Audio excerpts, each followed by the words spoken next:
It was 5 years before this list came along. I created the top 10 best animated sequels, honoring the best of follow-ups in animation where these movies made lightning strike twice and couldn't make us happier to see some old friends and some new excited adventures. From the already beloved Shrek 2 and the Toy Story sequels to the pleasant surprises like Aladdin and the King of Thieves and Rugrats in Paris. Unfortunately though, a good quality sequel is very rare to find nowadays. They're like a diamond in the rough. Before eventually finding one, you'd have to dig through the dozens of poorly made follow-ups that were obviously made just to make a quick buck instead of telling us another fascinating story. And let me tell ya, the bad sequels outnumber the good ones by approximately 20 to 1, maybe even more. Now for this top 10, we'll be taking on the worst of the worst. The ultimate moments where these characters came back for seconds only to end up humiliating themselves, and in some cases, even worse than they did before. I'm Animat, and this is the top 10 worst animated sequels.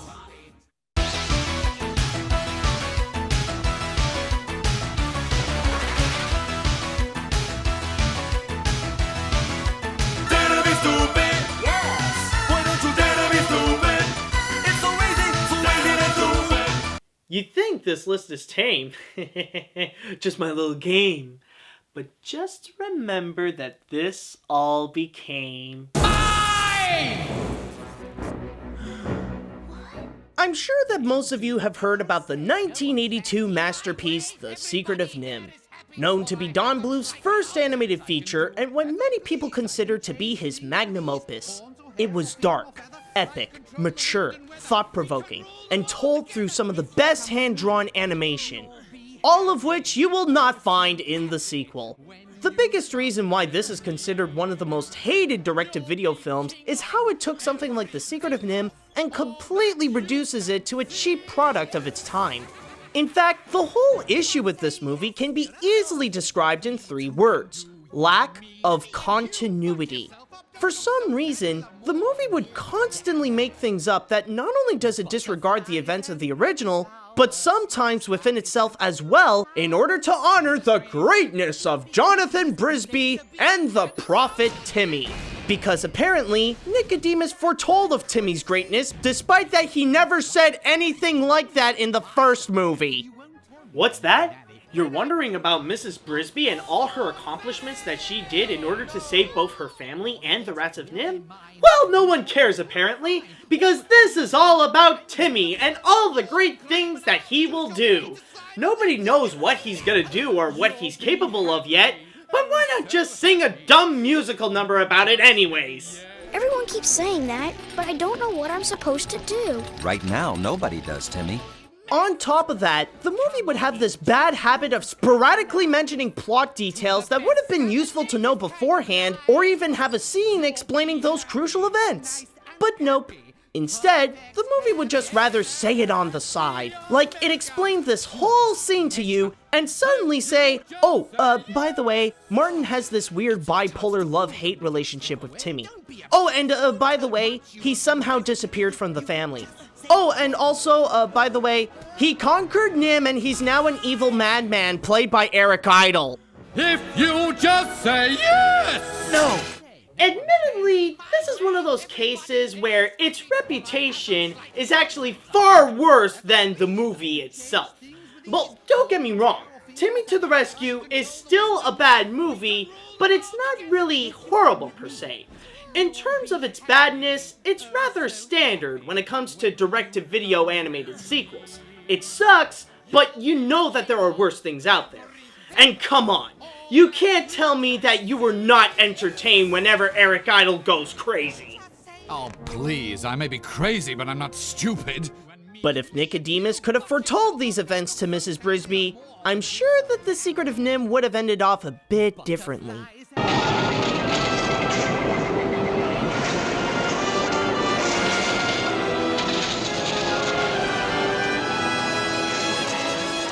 I deserve your name, and they'll tell our story. quite sensational, inspirational, magic mystery show. You'll be happy, oh so happy, if you just say yes. Oh, hell no!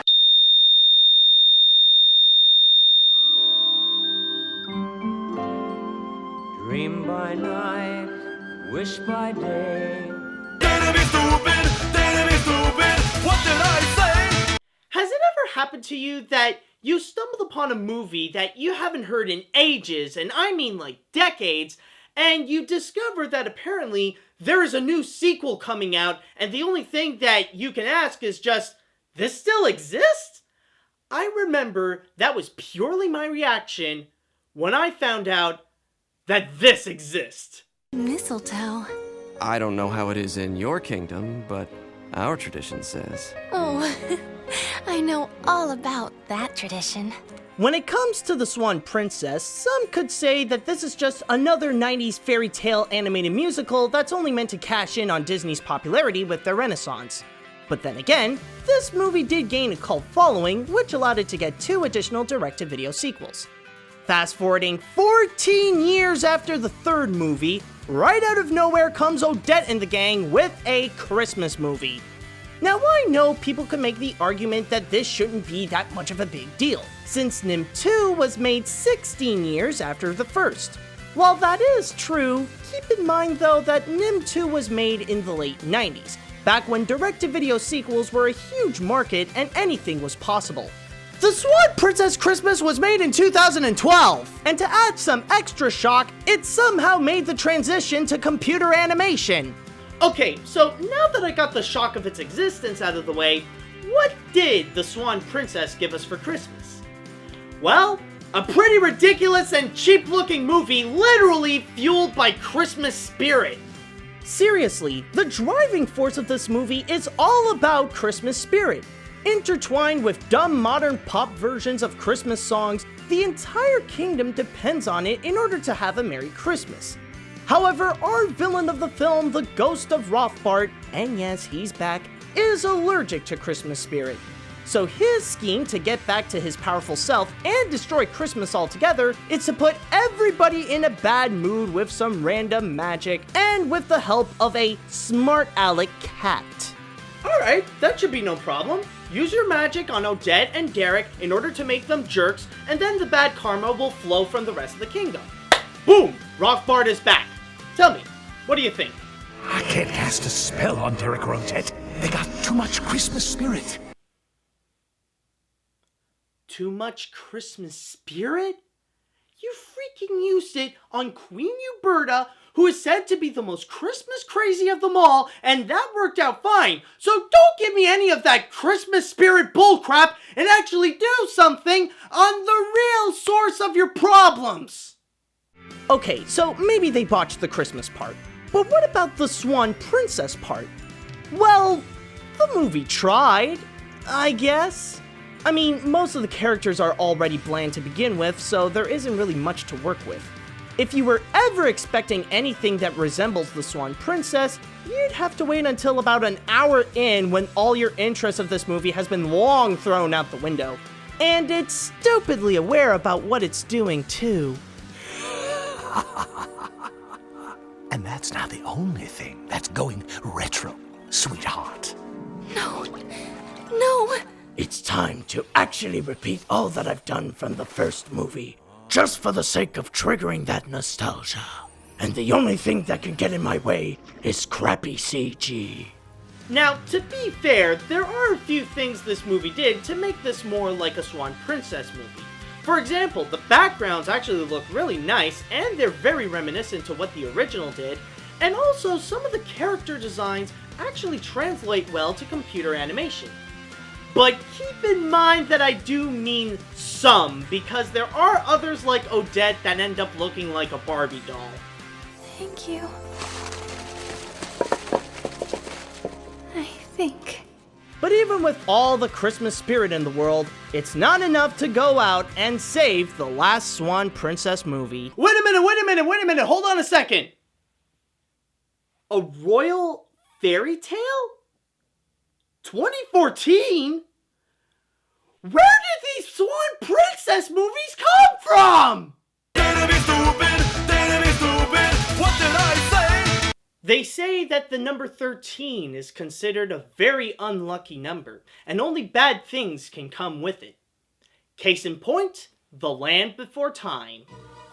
Now, when you become the Final Fantasy of animated films and release an endless wave of sequel after sequel after sequel after sequel after sequel after sequel, chances are that you'll end up throwing some bad ones, and things seem to have gone really downhill for the franchise once it hit the double digits, like the Great Longneck Migration, Invasion of the Tinosauruses, and the Great Day of the Flyers.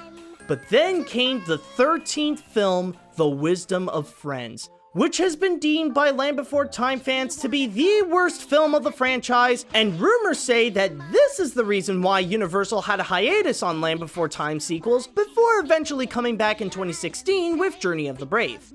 What makes The Wisdom of Friends the worst of them all is that everything got so dumbed down. Because of this one tiny incident where Littlefoot was an idiot, he now feels the need to constantly talk down to everyone and teach them about simple lessons that are called wisdoms. And yes, he does this throughout the movie, and his friends do it too through a crappy musical number.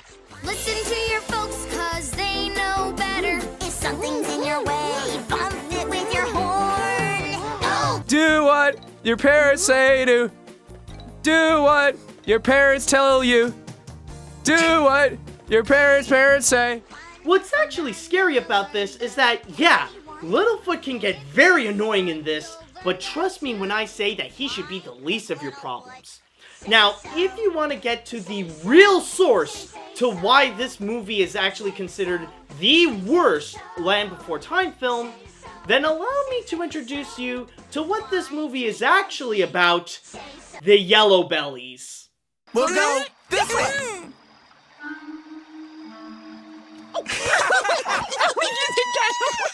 When Littlefoot and the gang stumble upon Lufa, Doofa, and Fubi, that's when things start to completely jump the shark, even by Land Before Time sequel standards.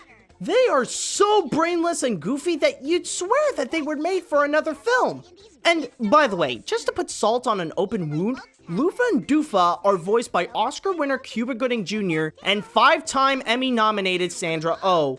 I think it's safe to say that it's not their proudest achievement.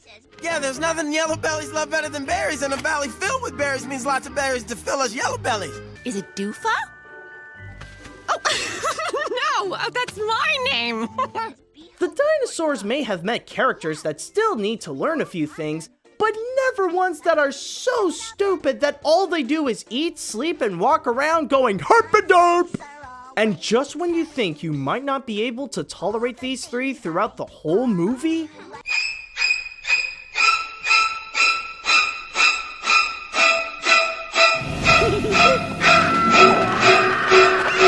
if there is one wisdom that you should take from Land Before Time 13, is that maybe there is such a thing as too many Land Before Time sequels. Me no understand them so good.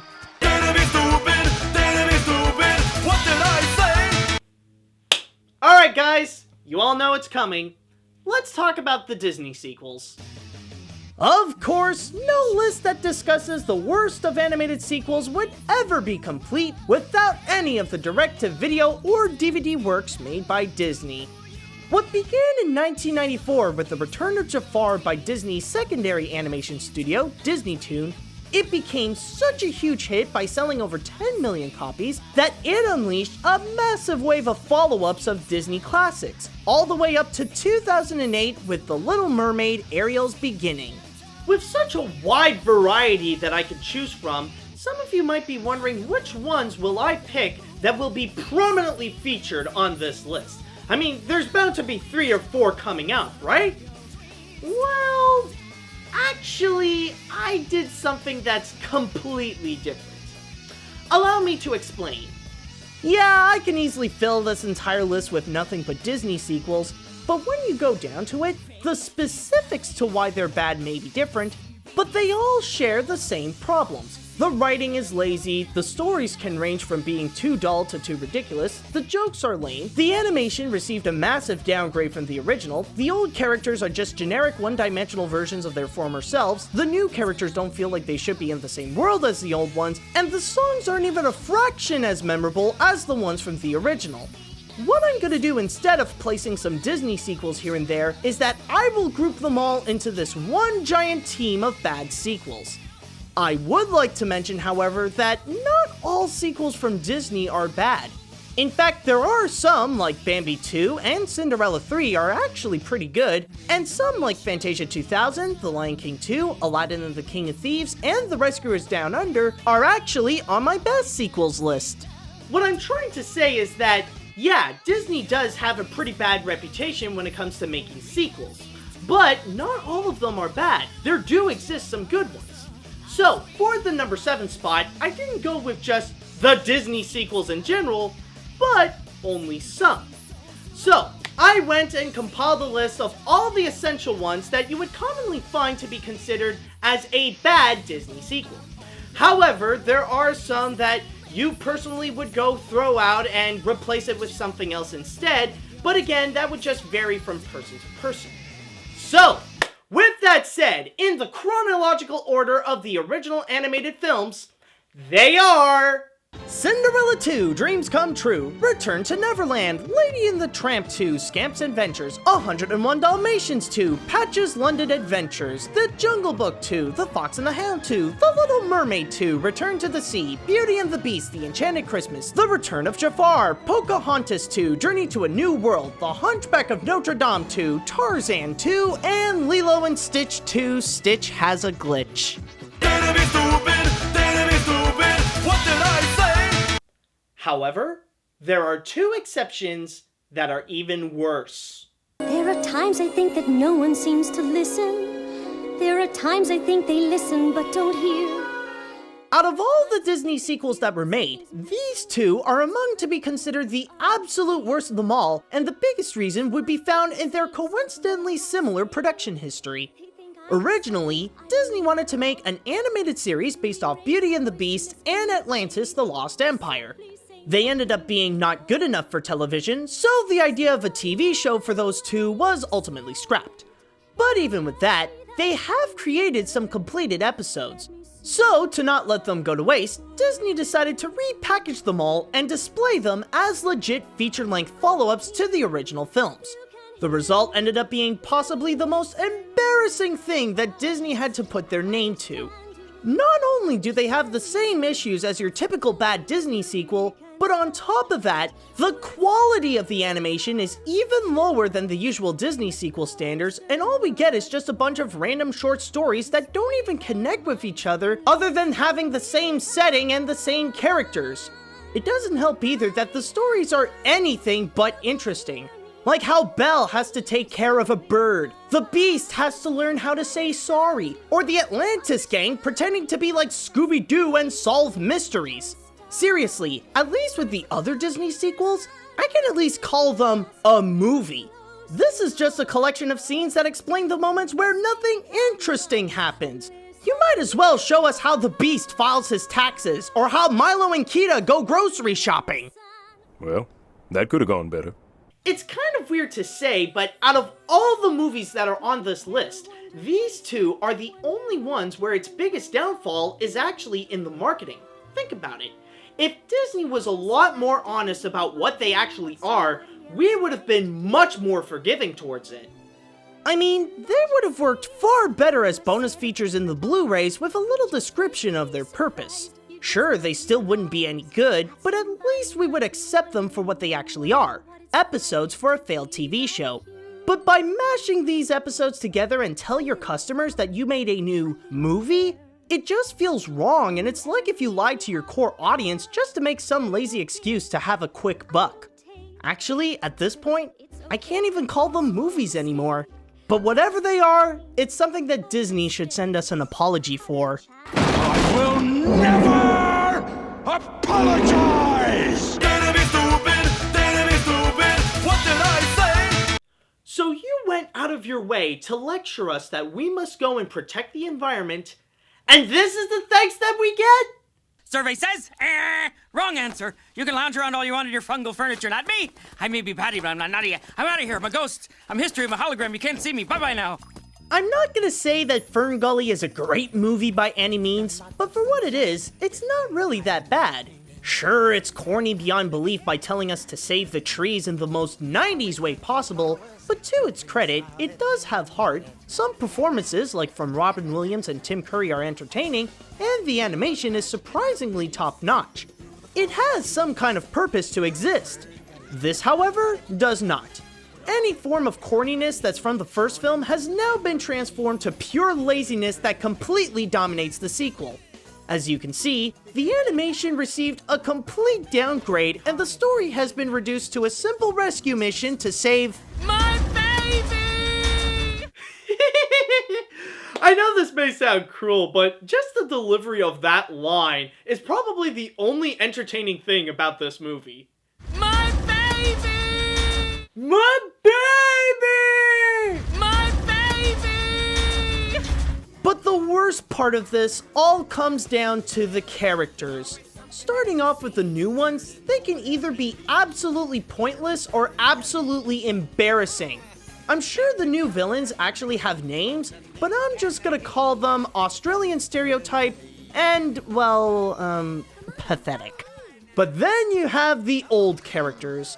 Not only are they even blander than they were in the first film, but also the new voice actors that replaced the first ones feel like they didn't even try. And trust me, you don't have to watch the first film to know that this is not Robin Williams.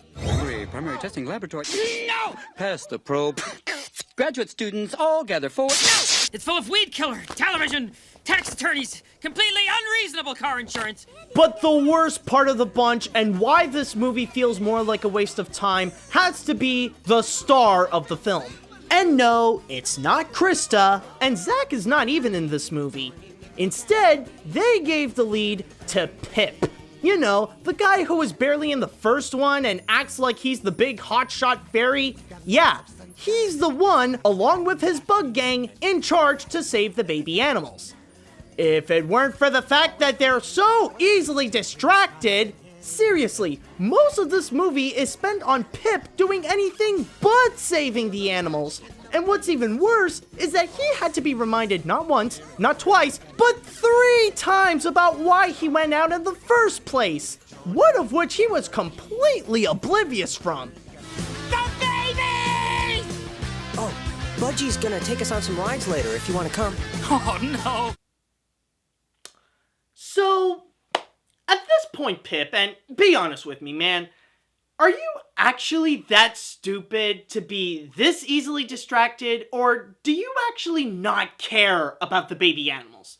I'll be cool with either one. I just want to have a clear answer here. Since this movie is barely magical and barely features a rescue, the only thing Fern Gully 2 can be is just pointless.